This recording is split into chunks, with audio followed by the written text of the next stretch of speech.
Bientôt, des passages plus accessibles aux personnes à mobilité réduite dans la capitale. La commune de Papeete entreprend enfin des travaux et il y a du retard à rattraper.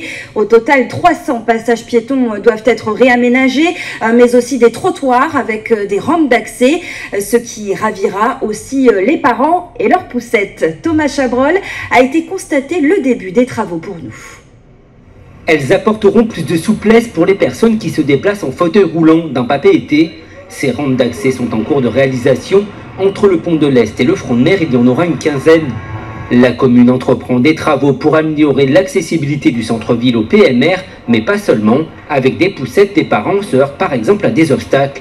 Ce carrefour rue Paul Gauguin est l'exemple concret d'une ville construite avec des règles d'urbanisation aujourd'hui dépassées. Le souci à l'époque où ces constructions se faisaient, c'est que les gens cherchaient à se mettre hors d'eau et à éviter justement d'être inondés en cas de forte pluie, d'où des différences de niveau et surtout des marches relativement importantes au rez-de-chaussée et dans les galeries pour pouvoir accéder, notamment pour les personnes à mobilité réduite. À Papeete, les déplacements en fauteuil roulant sont un parcours semé d'embûches. Entre les véhicules mal garés, des marches à franchir sur les trottoirs ou des passages piétons difficilement accessibles, le paysage urbain manque d'aménagement.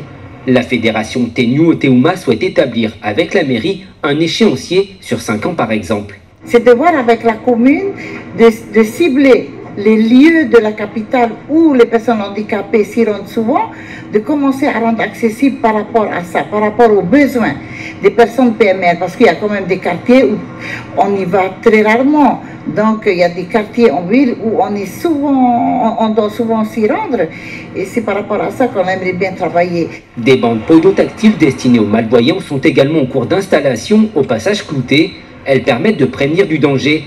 Papeete compte au moins 300 passages piétons dans son sens. Te perwat wana tatu tapuro hipar heite yef anho hiare te fateret anot eure no Papeete irotu eure pujo o i te patur ai te mau e anu te fa ohier ai te mohuma e tere nei nan ai to rato mo pre otur ai tatu at mo mataru i ham ohia toru hanere at o vahi haere at te yef aini ni at ohiara amata hia te mau patur a mai te aroa no te pa hare roi te pat hatai mai te tatarahia mai este paro kortet i Thomas Chabrol. Aita te uiripu no Papeete I hamanihia no te wheia te mo eiu e tere ninan e turato mo priu o rera no te wheia matarui. E ratu te teitei o te mo tahir a ave e toroti atu I te mo wharetua e te mo pia o hupa. Wariro no ana te mo patur at heito e man an or ana te mo taatir a wheia huma o te pi no ana e rawer hei ma te hiti te uire no Papeete I e wha ohia e turato mo heri a mai ta te ture e wha hepora. E te oire o Papeete inene e hare tuparawi tra mo whare teitoroa. Te ria tu mena era I mon on evo te tawhiwhira no te mea me teitoro tra mo whare. Te ine mon on evo I te ratu I te mo ture, te imi noara ratu I trawe ana whera ratu I rawe. Te ria tua e te ria tua. I te reo te oire no Papeete, ua me te emeitana ta profof ai te e matheiti. E whaohipahia piti ahuru milioni frane, no te patu ahuru mape e a, no te whaohia I te tere au te mapreo o ture e te reira, me te aroa no te pā I Pauro Gauguin, te matite, te aroa te nerara dugo, te reiti atu I te hititei. E whatanutanu atu ahia I au te arat e a te ture te mauwheit ahir a ave. E ta momo atu ahia te mauwheit ur a ave no te wheia matarui. E te ia mo patur a api, mea wherurihia na muri te amutheir a o te wheia huma.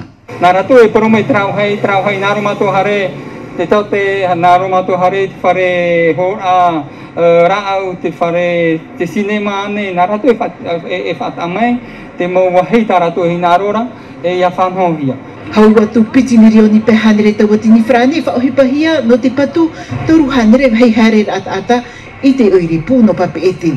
Ua amata te ie mo whanonhor ai te pō, mai muni re meia, e o ti mei te mo patura a api, I te area a anome, tiunu.